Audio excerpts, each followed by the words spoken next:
So Wildflowers, it is Monday, August 17th. We're going to do a card pull for the day or for the week. We'll see how it goes. I pulled my World Animal Dreaming Oracle again. So we're going to pull an Oracle card for today, and then I'll pull some tarot in the Ko-fi. ko-fi.com/dandelionland. If you go over there, become a supporter, you unlock the full readings for the day. So I love this card for a Monday. We got the B for potential. And there's so much with this card. It almost reminds me of the Sun card in tarot, because it's like if you are working on a project, it's a yes, right? Like keep going. There's potential. There's joy. There's a lot of this card's description is about joy, which is funny because I was just journaling about that this morning, where if you're in Springfield like I am, we have 1 week of summer left. And then school starts on Monday. And I've got 3 teenagers going to 3 different high schools, all starting freshman year. So it is going to be like a little beehive in my house. And I was just journaling today that what I want to do, because my Virgo brain loves to make complicated schedules and these rigid 6 a.m. this is going to happen, and then 6:20 this is going to happen, and then when it doesn't, I like throw the whole system away because I'm like, this whole system is trash. So I'm trying to do a new strategy this year where I just want it to be kind of joyful and whimsical, but also move smoothly and allow us time to be humans with real emotions, because I feel like I struggle with that. I want it to be joyful and whimsical all the time. So then when I'm hit with frustration or anger or disappointment, sometimes I have a difficult time in my body with that. So I'm trying to get better at that, at tolerating the difficult emotions and allowing them to coexist with the joy and whimsy. And the bee is a perfect example of that. I actually just found a bee on my windowsill yesterday, and I was reading up on different things about bees. Bees for finances, they can be twofold. All messages can be twofold, right? Like that's why a communal card is hard, because it depends on how it's going to hit you, which I do personal readings. So if you want one, hit me up and we'll book one. But we're going to go on longer than 3 minutes. So if you want the full one, go to the Ko-fi page. So for finances, for example, it can either mean that money is coming, yay, right? Or it could mean you need to take a look at your finances. Like, are you spending frugally? Are you not saving? Are you, and I know that this is a sensitive subject in this time, right? Because I'm here with you, where there's not enough to spend frugally, right? I'm just trying to pay my darn bills. So the bee comes to us to remind us that there is abundance in the universe. Money is energy, and it, just like anything else, you attract it or you repel it based on your baseline, right? If your baseline is paycheck to paycheck, then you are going to keep attracting that. And I'm attacking myself as much as I'm attacking you, I promise, because it's getting out of that mindset and looking outside the box and looking at different ways that we can use that, right?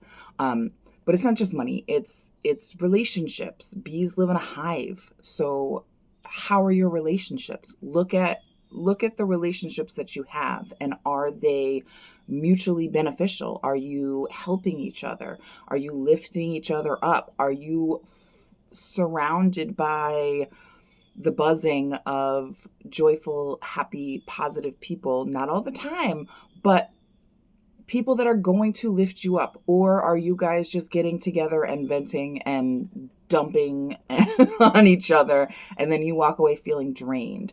Pay attention to the way you feel around the people that you surround yourself with, because that's going to affect your vibration, and your vibration is going to affect what you attract. So if you're walking around drained from the people around you in this lower vibration, you are going to attract more people like that.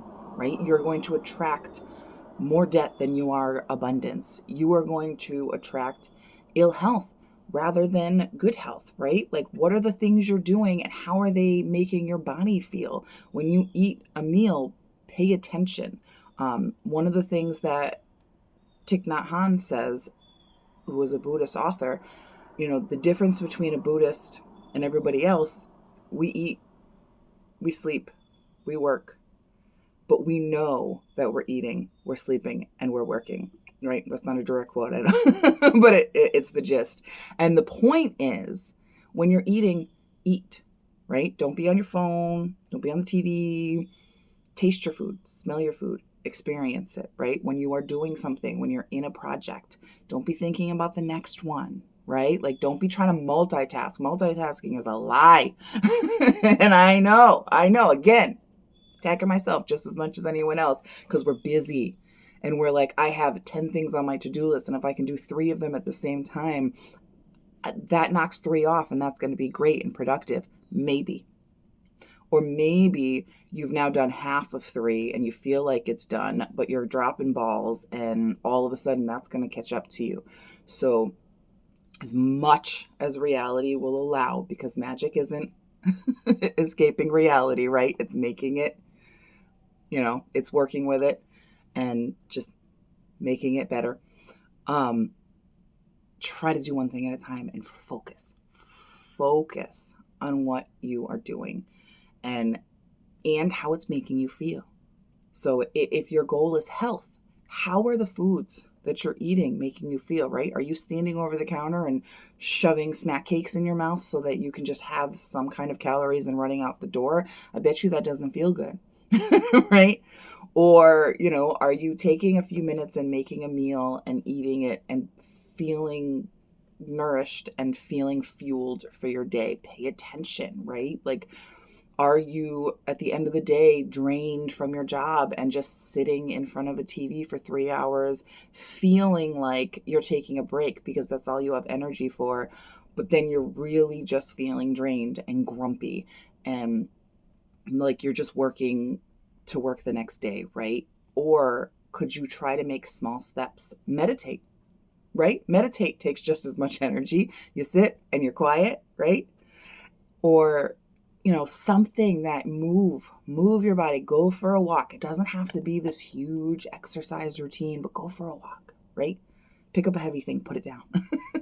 Like, that's all weightlifting is, right? Play a game, right? We used to call exercise playing. We'd play tag, right? We'd go swimming. We'd do whatever. Find something that is fun and joyful and fuels you. That's the message. That's why I say this card is complicated, and I knew I was going to go way over the 3 minutes because there's so much in this card. It's fertility, it's abundance, it's potential, it's just paying attention, right? Like, buzzing around in your day and finding the places that make sense to put your energy, and then taking your energy away from the places that don't make sense. So, long story longer, this card for your Monday is potential. This week carries so much potential, but you've got to use it, right? Because every positive has a reverse. You got to use that potential. If you squander it, it will, that's where we start feeling anxious, right? Like, not to take the science away from anxiety, but that's that metaphysical part of anxiety where we start feeling anxious because we have all this potential energy and we're not using it, or we're not using it in the most positive ways. And so then it builds up and it sits, and then all of a sudden it's in our chest and it's heart palpitations and it's feeling like the room is on fire because we have all this energy and we have nowhere to put it. So try to be mindful this week and take that energy and put it in places that feel good for you, right? I believe in you. Head over to the Ko-fi page for more.